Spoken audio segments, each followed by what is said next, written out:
doing is speculating as to what would happen if there was a spill or rupture in those pipes. Yeah. Correct. Okay. Why can't they leave it in the ground? Why can't they leave it in the ground? You're right. I'm looking for an answer that you haven't given us that you should be, as far as I'm concerned. Why can't they leave it in the ground? Because Canada's economy is shrinking, period. There is no other answer. It's the only growth area we have. Corporate greed. The Alberta drives the economy of Canada is the way they phrase it now. And the oil companies control the governments that make the decisions, is the short answer. Could we In have- Alberta? Could we have the chair answer the question to whom it was addressed? Thank you. Okay, my opinion is they could leave it in the ground. I think when we're talking about pipelines like Energy East, we're talking about expansion in the tar sands. So we're not talking about shutting down the tar sands overnight. We're talking about limiting the expansion while also getting to the task of dealing with the damage that's already being done in the tar sands. So I would advocate that absolutely it can be left in the ground. Right now we don't have the political will to do that, right? That's not where our federal government is at. It's not where the provincial government of Alberta is at. We've got a lot of work to change that, right? And we've got a lot of work to unpack. And I think folks like Andrew Nikiforuk is doing a really good job, for example, of unpacking that question of the economic impacts of the tar sands. So questioning, there is this perception that the tar sands are an important economic driver for the country. And if you read, I would suggest for folks who are interested in this aspect of it, reading some of Andrew Nikiforuk's work. Naomi Klein delves into it a little bit. Really unpacking that and suggesting actually it's having a really damaging role in our economy and creating a petrostate essentially. So that is my short answer to a complicated question. How do we feel about that? Shall we move on to strategy? Okay, excellent. So I'm going to talk a little bit about sort of the national perspective of the Energy East pipeline, and then these guys are going to talk a little bit about what's happening regionally. So in terms of getting approval for the Energy East pipeline, it needs to go through the National Energy Board. Now, TransCanada has not actually filed their full application yet with the National Energy Board. We're waiting for that to happen. It was supposed to happen several months ago. Then the latest was it was going to happen last week, but we're seeing sort of delay after delay for whatever reason TransCanada has for delaying it. The most recent information I have from a Toronto Star journalist is that they're likely to apply to the NEB in October. So our plan around that, there's several plans around the National Energy Board process, but confidentially, you may have heard about the sort of 13 legal battles that are underway over the Northern Gateway pipeline and the NEB process. We fully intend to bring forward a legal challenge to the fact that the Energy East pipeline process won't accept any comments or expert information on the climate impacts of this particular pipeline. So the NEB is more than happy to talk about the sort of economic impacts at source and what sort of jobs it's going to generate, but does not consider climate impacts as part of the environmental concerns it's willing to review for this particular pipeline. So yeah, that reaction exactly. We think this is pretty ludicrous, and we intend to pursue that in the courts. But again, that's confidential because that launch of that suit is not going to happen until we sort of go through a bit of a process ourselves with the NEB to apply. But beyond that, many of you might be aware of an action alert we have right now on our website, encouraging people to send messages to the National Energy Board, demanding that they include climate as part of their considerations, but also that they better hear communities' voices on this particular pipeline, so particularly those who are along the route. And that's directly reflective of the fact that the Harper government had changes in terms of the pipeline process that very much limits public participation, right? So we did that in conjunction with 350.org, Greenpeace, and I believe a couple of other organizations as well. Now we've generated, I believe it's last count, over 35,000 messages to the National Energy Board. So that's what we're sort of calling the People's Intervention on Energy East. And the plan for that, and now all of this is on the pause button until TransCanada actually applies, but the plan is to sort of see this go into a second stage, and that's going to be encouraging individuals like everybody in this room, and you don't have to live along the route to do this, encouraging individuals to apply as an intervener on Energy East and to raise climate change is one of the reasons why you want to have a say on this particular pipeline. And we're going to have some tools to sort of walk you through what that entails. And the plan then is to have all these people apply, and we project that most of those people are going to be rejected, right? Based on the fact that the NEB has become a much more limited process, and because they don't consider climate change as a valid reason to intervene in the process. So then we sort of look towards stage 3 of that people's intervention on Energy East, where we have a whole whackload of people who have applied, who have been denied, who are able to start calling out that process as an illegitimate process, as a process that's not hearing everybody's voice on it. And we'll see what happens at that point based on whether the NEB has public hearings, but it could be as simple as people being outside of those hearings and saying that very clearly. It could be a drum circle inside the NEB process. It could be people standing up and demanding to be heard and disrupting the process. So that's sort of a live thing that's going to sort of emerge with consulting the people who are sort of involved in that process. But I did want to flag it for you that there is a plan around that. We are doing it in conjunction with other environmental and social justice organizations, and it is coming. It's just on pause until TransCanada actually files with the NEB. Chris? So specific to the Prairies in Action, just up to this point, the main thing that's been happening is education. Cam Fenton from 350.org did a little tour to the area and met with groups of people educating along this project. Tracy Mitchell, who's in the room, and I have done some presentations and different things about this pipeline project to try and raise awareness, because people don't really know what it is. There was also in Regina a solidarity rally with the New York Climate March, specifically on Energy East and its impacts on climate change. So that's kind of what's happened to date. Coming up, one of the things to kill off of Andrea's NEB stuff is once the TransCanada finally files at the National Energy Board, we're planning to do an action in Calgary at their office to deliver those 35,000 plus messages to the NEB of people who've signed on. What that'll look like, we're not totally sure yet. Hopefully something creative to get some attention that this process isn't legitimate. And I just want to emphasize it's kind of important for, especially us on the prairies, our governments and political parties hide behind the NEB to not take a position, because they say, well, they approved it, NEB said that project's okay, so we have to trust the process. And so if we don't discount that, then we won't get anywhere. Some other things that are happening, TransCanada is in the process of doing community town halls across the country. They're coming up in the prairies in October. So there's a group of people in Regina mostly that are talking about doing an action around one of those town halls.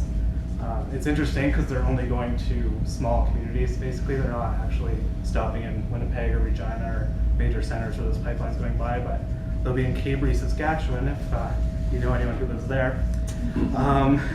Another action that's being talked about by kind of our Regina group of people is the going door to door in a Harbor Landing neighborhood to talk to people that are going to be living near this pipeline, get some of those signs out, our risk, their reward signs. There was one in the slide, try and raise awareness of that.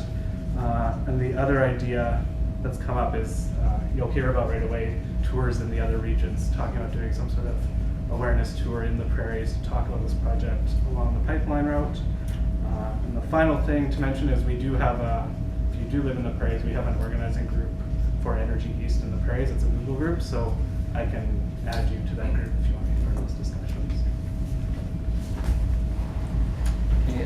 In Ontario, we started earlier this year with a tour in 6 different communities along the route from Kenora all the way over to Ottawa.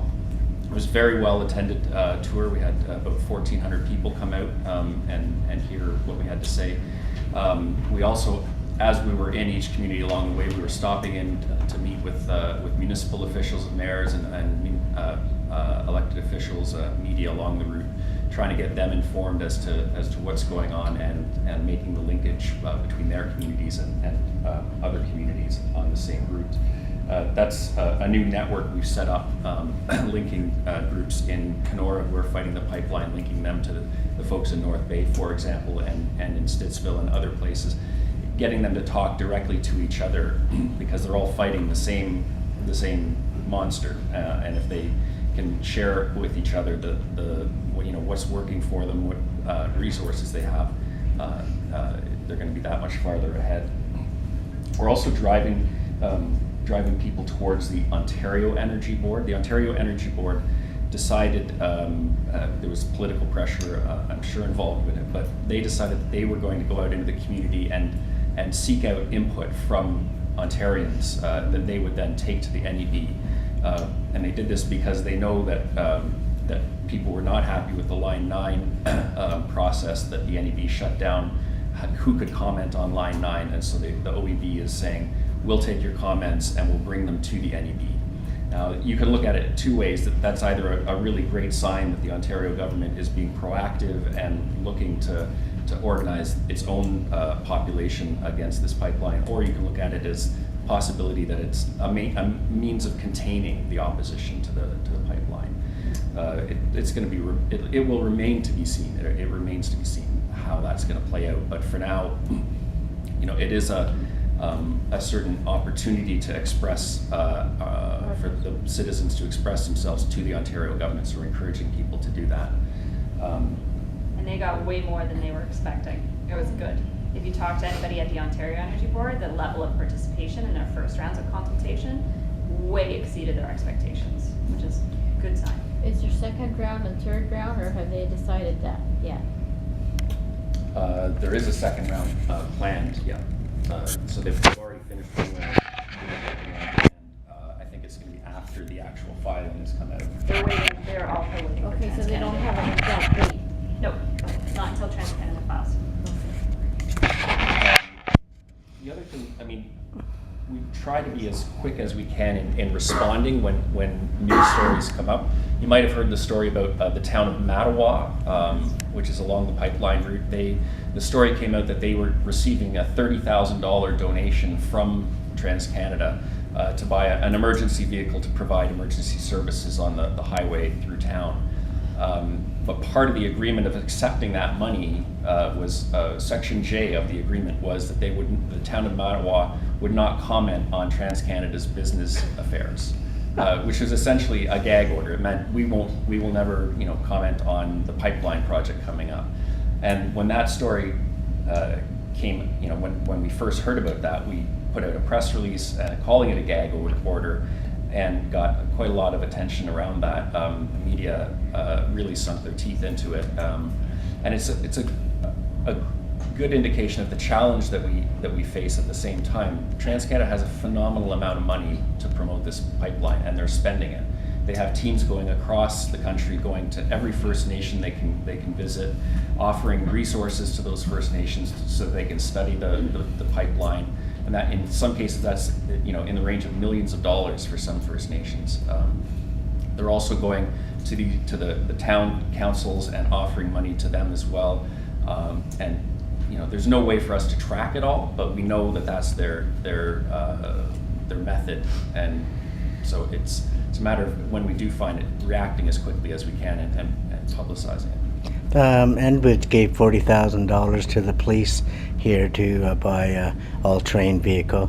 Yeah, it's a not an unheard of tactic. They, once you start taking money from somebody, no matter what you thought going in, you start to become a little bit more friendly to their ideas and beholden to the money and get used to it.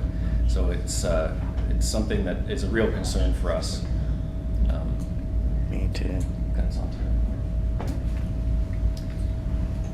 Okay, so for the Atlantic, Leticia already mentioned the Energy for Everyone conference that we organized, which happened last October in St. John, and it was during an energy summit. So that was to, start the conversation, I guess, for us in the Atlantic around Energy East. So we've really only been doing some public education for about a year now.